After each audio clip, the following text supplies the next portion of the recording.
कि मोदी जी ने चाइनीज़ को स्पिरिचुअलिटी की तरफ और रिलीजन की तरफ जाने के लिए भी मजबूर कर। अब ये सारी कंपनी जैसे-जैसे शिफ्ट हो रही हैं, अब ये लोग मरता ना क्या ना करे, वो मंदिर में ही जाएगा।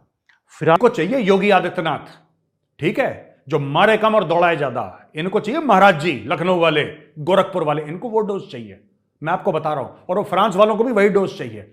इस डोज के बिना इनको ना खुशी नहीं होती, खाना हजम नहीं होता।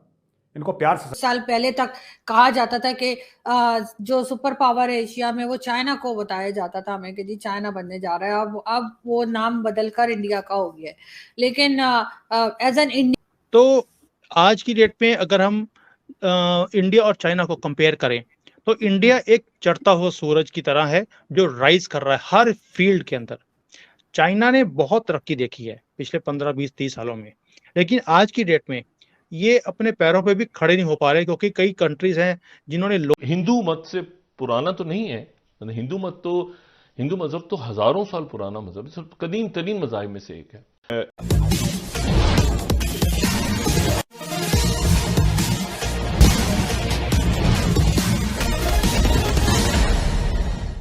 इस्लामोफोबिया का प्रभाव पूरे यूरोप में, जिसमें फ्रांस और स्वीडन सबसे आगे हैं, सबसे ज़्यादा दिखता है। स्वीडन में जहां कुरान जलाने का मामला है, वहीं फ्रांस में एक मुस्लिम लड़के के मारे जाने के कारण पूरे फ्रांस को ही आग लगाने की बात की जा रही है। कहा जा रहा है कि फ्रांस के दंगे को अब जोगी जैसा ही प्रशासक रोक सकता है। दूसरी तरफ चीन में अब भगवत गीता की गूंज उठ रही है।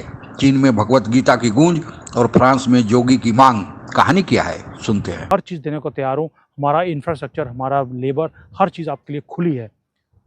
अब ये सारी कंपनी जैसे-जैसे शिफ्ट हो रही हैं, अब ये लोग मरता ना क्या ना करे, वो मंदिर में ही जाएगा, फ़िराद करेगा। मैंने वहाँ पे देखा, मैं आपको वीडियोज़ दिखा नहीं सकता बिकॉज़ ऑफ सम रीज़न्स, लेकिन इनका हालत देखने वाली होती है जब मंदिर में जाते हैं। ऊँचे-ऊँचे रोते हैं वहाँ पर कि हमें बचा लो, हमारे पास खाने को पैसे नहीं है, रहने को जगह नहीं है। और ये मोदी जी ने करके दिखाया, ठीक है, ऊपर वाले की भी मार पड़ी है। देखो, जब हम किसी को नीचे करने की कोशिश करते हैं कि सारी दुनिया बंद हो जाए लेकिन मैं राइज़ करूं, तो ऊपर वाला भी कहीं ना कहीं आपको दिखाता है कि मैं हूं, अभी तुम भगवान नहीं हो, भगवान मैं ही हूं। तो वो चीज़ अब ये महसूस कर। और जो मुझे दिल में संदेह था वो हो गया पूरा। फ्रांस में क्या हुआ मैं आपको बताता हूं।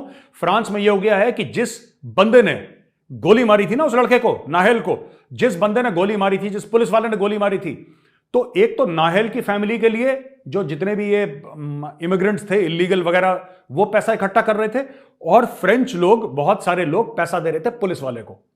ठीक है, अब रिपोर्ट ये आई है कि पुलिस वाले को 1 मिलियन यूरो से ज्यादा मिल गया और नाहेल को कम मिले, क्योंकि नाहेल तो एक बहाना था। नाहेल जो लड़का जो मारा गया वो तो एक बहाना था। ये तो लुटेरे हैं, चोर हैं, उचक्के हैं। पता नहीं फ्रांस ने क्यों अपनी जमीन में ऐसे सपोले पाल रखे हैं यार। इनको चाहिए योगी आदित्यनाथ, ठीक है, जो मारे कम और दौड़ाए ज्यादा। इनको चाहिए महाराज जी, लखनऊ वाले, गोरखपुर वाले, इनको वो डोज चाहिए। मैं आपको बता रहा हूं, और वो फ्रांस वालों को भी वही डोज चाहिए। इस डोज के बिना इनको ना खुशी नहीं होती, खाना हजम नहीं होता। इनको प्यार से। साल पहले तक कहा जाता था कि जो सुपर पावर है एशिया में वो चाइना को बताया जाता था हमें कि जी चाइना बनने जा रहा है। अब वो नाम बदलकर इंडिया का हो गया है। लेकिन एज एन इंडियन नहीं, आप मुझे एक मतलब न्यूट्रल हो, क्या मुझे बताइए कि क्या वाकई में अब ऐसा है कि चाइना जो है उसके कोई चांस नहीं रह गया है सुपर पावर एशिया की तरफ से बनने में, या वाकई में अभी भी कोई चांस है? आरजू जी, एक कहावत है हमारे इंडिया में, मुझे पता नहीं पाकिस्तान में है कि नहीं, कि चढ़ते सूरज को सब सलाम करते हैं और डूबते को कोई पूछता भी नहीं है। तो आज की डेट में अगर हम इंडिया और चाइना को कंपेयर करें तो इंडिया एक चढ़ता हुआ सूरज की तरह है जो राइज कर रहा है हर फील्ड के अंदर। चाइना ने बहुत तरक्की देखी है पिछले 15-20-30 सालों में, लेकिन आज की डेट में ये अपने पैरों पे भी खड़े नहीं हो पा रहे क्योंकि कई कंट्रीज हैं जिन्होंने लोन ले लिया, चूना लगा दिया, वापस नहीं कर रहे। तो ये बेचारे खड़े नहीं हो पा रहे इस वक्त, ये डगमगाए हुए हैं, और जो कंसल्टेंट्स इनको सलाह भी देते थे उनकी फीस भी नहीं आ रही उस चक्कर में। तो क्या हो रहा है कि आप समझिए कि इनकी हालत इतनी ज्यादा खराब है कि ये पॉलिसीज बना रहे हैं। हिंदू मत से पुराना तो नहीं है। हिंदू मजहब तो हजारों साल पुराना मजहब है, कदीम तरीन मजाहिब में से एक है।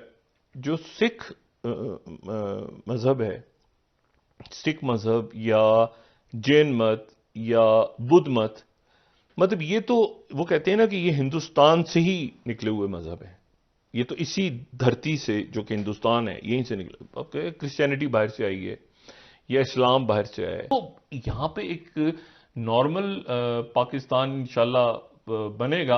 और थोड़े और रास्ता नहीं है बट स्पिरिचुअलिटी में जाने के लिए। मंदिरों के अंदर भीड़ लगी हुई है, वहाँ पे 2-2 घंटे की तो वेटिंग होती है बाहर, क्योंकि यहाँ मंदिर ऐसा नहीं है जैसे इंडिया में होते हैं कि हम गए मंदिर में आसानी से एंट्री मिल गई। यहाँ टिकट लेनी पड़ती है मंदिर के अंदर जाने के लिए भी, और टिकट भी जो है कोई सस्ती नहीं है। इंडियन रुपीज़ में देखें तो 50-55 रुपीज़ की टिकट है एक बार मंदिर के अंदर जाने के लिए। तो ये लोग अब, लेकिन उतनी टिकट होने के बाद भी ये लाइनें लगा के खड़े हैं कि हमें मंदिर के अंदर एंट्री दी जाए। क्यों? क्योंकि देखिए, एक तो आत्मा की भूख है कि जिन्होंने पैसे बहुत बना लिए अब वो जाते हैं कि मुझे कुछ और लेना है, कुछ और अचीव करना है, क्योंकि दुनिया सिर्फ पैसा ही सब कुछ नहीं है। एक तो ये चीज़ है। दूसरा, इतनी बुरी हालत है कि अब क्या करें, फैमिली स्ट्रक्चर्स है नहीं, जो भाई बंधु नहीं है, एक बच्चा था सिर्फ। अब किसके पास जाएं, किसके पास रोएं मंदिर के सिवाय? तो लोगों का रुख अब मंदिर की तरफ बढ़ता जा रहा है। देख लेंगे और अपनी मांगे और दे दी रूसियों को कि भाई अगर अपना बंदा छुड़वाना है तो ये हमारी मांगे। आपको पता है रूसियों ने क्या करा? रूसियों ने उसके बाप का हाथ काट के, जो आतंकवादी था ना, उसके बाप का हाथ काट के वापस डब्बे में भेजा उसका, और बोला कि बेटा अगर तुमने 24 घंटे के अंदर हमारा डिप्लोमेट को नहीं छोड़ा ना तो अब्बू जी का सर आ रहा है अब तुम्हारे पास पार्सल होके, बाकी तुम्हारी मर्जी है। सांप सूंघे आतंकवादियों को, लुप लुप हो गई भाई साहब, फटफट छोड़ा उसको, घर तक छोड़ के आए, माफी अलग से मांगी। ये ऐसी ही जबान समझते हैं। मैं आपको बता रहा हूं, मैं भारतीय गवर्नमेंट जो है, फॉरेन मिनिस्ट्री में आपसे यही बोल रहा हूं कि आप इन प्लीज, भगवान करे मैं हाथ जोड़ रहा हूं, इन सब चक्करों मत पड़िए कि इनको क्या कर दिया, इनको क्या कर दिया, और हमने अमेरिका को कंप्लेन कर दिया। कोई कंप्लेन करने की जरूरत नहीं है, ठोको इनको ठोको। मैं बता रहा हूं, सुअर की औलादे हैं, इनको मारो चप्पलों से, तब जाके इनको पता लगेगा। ठीक है? और मैं बताता हूं, खालिस्तानियों के घर, एक खालिस्तानी इस्लाम धर्म में न जाने कहां से यह बात फैलाई गई है, और खासकर जिहादी लोगों के दिमाग में यह कूट कूट कर भर दिया गया है कि जब तक पूरी दुनिया में एक भी काफिर यानी गैर मुस्लिम बचा हुआ है तब तक इस्लाम धर्म चुप नहीं बैठेगा। लोगों को जो इस्लाम धर्म को मानते हैं उनका प्रयास किया जाना चाहिए कि सभी काफिरों को या तो इस्लाम धर्म में परिवर्तित कर दें या उन्हें हटा दें। ऐसी बात कहाँ से आई? कुरान में कहीं नहीं लिखा गया है। सभी धर्म, चाहे सिख, ईसाई, हिंदू, सनातन, मुस्लिम जो भी हों, सभी भाईचारे की बात करते हैं, मानवता की बात करते हैं। लेकिन इस्लाम धर्म के लोगों ने, मौलवियों ने, जो मदरसे छाप हैं, उन लोगों ने ऐसी भ्रामक बात फैलाई है। अब उसका असर इस्लामोफोबिया के रूप में पूरी दुनिया में देखने को मिल रहा है। लोग अब जो पाकिस्तानी ओरिजिन के हों या दूसरे मुस्लिम देश जहां पर कट्टर इस्लाम की शिक्षा दी जाती है, मदरसे से जो निकलते हैं, उनका जहां भी लोग गए हैं वे जाते हैं, उस देश की सब सुख सुविधाएं को लेते हैं, नौकरी करते हैं, लेकिन वहां जाकर चाहते हैं कि वहां पर इस्लाम धर्म का बोलबाला हो, शरीयत कानून चलाया जाए। लेकिन पाकिस्तान में वे शरीयत कानून नहीं चलाते हैं। कैसी विडंबना है, दोहरा चरित्र, दोगला चरित्र। अब फ्रांस ने पूरे जितने भी मुस्लिम दुनिया से लोग आए उन सबको तहे दिल से स्वागत किया। वही हाल स्वीडन का है या अन्य मुस्लिम देशों का है। लेकिन अब वहाँ पर यह क्या कर रहे हैं, यह अब उन लोगों के भी जो मूल नागरिक हैं उनके बर्दाश्त के बाहर हो जा रहा है। अब लगता है कि जिहादियों को सबक सिखाने का अब टाइम आ गया है, और इसीलिए जोगी जो यूपी के प्रधान मुख्यमंत्री हैं, उनकी मांग वहाँ पर उठ रही है कि इनके ऐसा ही व्यक्ति ऐसे जिहादियों को सर कुचल सकता है।